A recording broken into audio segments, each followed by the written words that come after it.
So ito guys, trabaho na naman tayo. Kailangan natin kumayod para sa mga bills dito sa Japan at sa Pinas. Gaano man kahirap ang mamuhay sa ibang bansa, titiisin mo just to give your loved ones a good life. Kasi you are blessed and given a chance to work abroad. Ganun naman talaga tayo mga Pilipinos. We really value each member of the family. Napaka-family oriented natin compare sa ibang lahi. Kung sino ang meron, then share it to your family. We need to work not just for ourselves, but for our loved ones.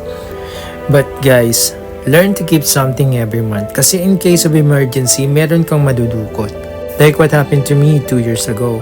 Na-heart attack ako. I thought it will be the end of my life. Pero there are some relatives and friends na talagang nag-extend ng tulong sa akin. Na kahit hindi mo hiningian ng tulong, andyan sila para tumulong. Kaya so much appreciated.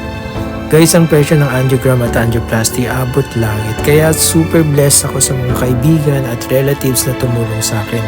Kasi sila yung naging instrumento ng Panginoon to continue my life. They saved my life actually. And now, I'm here working in Japan and still alive. Di ko sasayangin yung second life na nabigay sa akin. Thank you so much to all of those people. Pero mahirap din isipin guys, no? Na there are some people who is waiting for your death before giving help to you.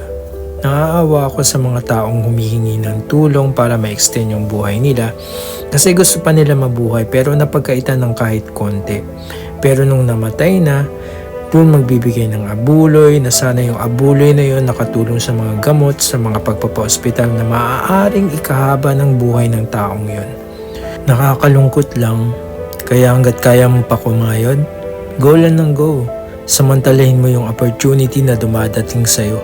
Kasi di lahat ng tao nabibigyan ng ganyang opportunity. Kaya mabuhay ang OFW.